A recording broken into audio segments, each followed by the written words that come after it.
Hello, everybody, and welcome to an Innistrad Midnight Hunt limited video. In this one, I'm going to be going through the top 5 draft combos that you can assemble to make your decks a little bit better, get that synergy going. Before I get to those, though, I want to remind you, hit that thumbs up button if you enjoyed, subscribe for more limited content, and leave a comment below with your questions, thoughts, feedback, and maybe any combos that you found that I might have missed. Without further ado, let's dive in with number 5. This one I've called Reach for the Stars because these are 2 Reach creatures that have some nice synergy when combined. Essentially, when Bird Admirer comes into play, it starts out as daytime, and if you cast no spells on your turn, it'll be nighttime. And that's where the Bounding Wolf comes in with Flash. So you can then, on your turn 4, just pass without doing anything. It will become nighttime. Your Bird Admirer is going to flip into the Wing Shredder, and then you can play your Bounding Wolf on your opponent's turn, and you're still developing your board, but you're also getting your nice 3/5 Reach creature into play and growing your Werewolf. It is also potentially known as the Batman and Robin combo, because if you look at the artwork very closely, you can see the Bounding Wolf was kind of looking very closely at that bat, and the Wing Shredder has a lot of birds around, and they look kind of reddish, so that could be a Robin. And if you want to get some comic book action into your games, the Batman and Robin combo is a good place to be. Moving on to number 4, we have the Death Dragon. Purifying Dragon is a card that can deal 1 damage to any target creature a defending player controls when it attacks, and that may not be enough to kill some of the creatures you want to kill. Here comes the Blade Brand, though, giving it Death Touch, and then all of a sudden, that Purifying Dragon can kill anything it wants.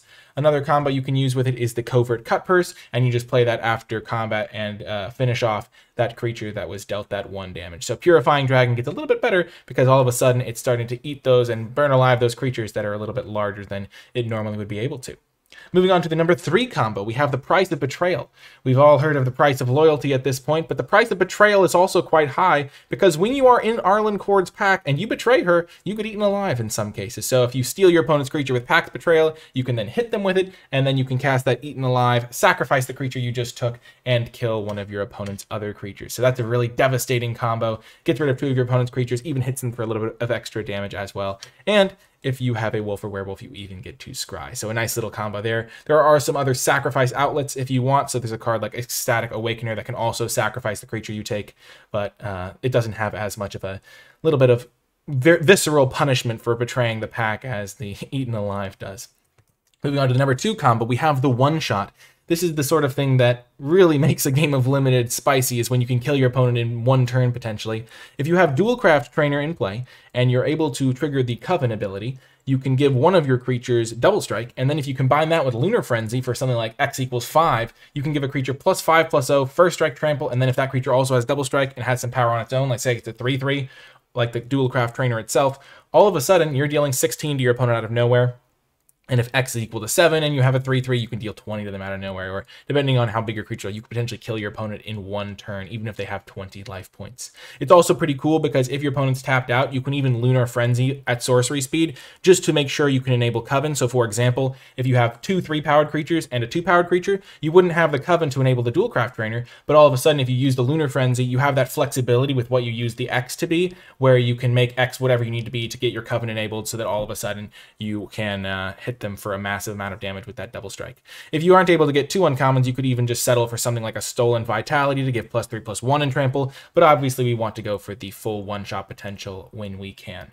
Moving on to the number 1 combo that I think will be really fun to assemble with just commons and uncommons, and in fact this one uses only commons. It is the common combo between Ardent Elementalist and Geistwave. It's a nice loop-de-loop combo where you can play your Ardent Elementalist, get back your Geistwave, and then you can play Geistwave, bounce your Ardent Elementalist to your hand. Jeez Louise, our Elementalist is hard to say, but you can bounce it back to your hand, and then the loop continues. You play Elementalist, get back Geistwave, bounce Elementalist, get back, play Elementalist, get Geistwave, and you can loop that over and over. If you have any cards that care about you casting instants or sorceries, you can be triggering those with your Geistwave as well. And because of the way Geistwave is worded, if you control that permanent, you draw a card, so you're drawing an extra card every single time, getting through your deck, getting that card advantage built in. You can even do something like your opponent wants to attack you with a big creature. You block with the Elementalist, bounce it with your Geistwave before damage happens, so you're also blanking an attacker. And definitely something that could be really frustrating when your opponent's doing it against you, making that a nice little 1-2 punch combo there. And is even better by the fact that some of Blue-Red cares about you casting instants and sorcery, so that could even be getting some extra triggers along the way. There's also a little bit of a loop if you have Crawl from the Cellar, where you can get back Ardent Elementalist with your Crawl from the Cellar, and then just when the Elementalist enters play, you get back the Crawl from the Cellar to your hand, and then once Elementalist dies again, or you sacrifice it or do something like that, you then play the Crawl from the Cellar, get back Elementalist, and you get a little bit of a loop there. But you do have to like have another way to get your Elementalist to continually die if you want to keep looping over and over. And so I prefer the other loop because you're getting that extra card draw every time, and you're getting a little bit of extra value in that loop. But yeah, that is the loop-de-loop combo in the set using only commons. That is going to do it for this top 5 draft commons video. I do hope you enjoyed it. Thank you so much for watching. If you made it to the end of the video, hit that thumbs up button, subscribe for more, and leave a comment with your questions, thoughts, and feedback. Leave hashtag hunting for combos to let me know you made it all the way till the end of the video. Or you could also leave a hashtag with your favorite combo if you want to let me know you made it all the way till the end of the video. That is going to do it for this one. Best of luck in your Midnight Hunt drafts, and I will talk to you next time.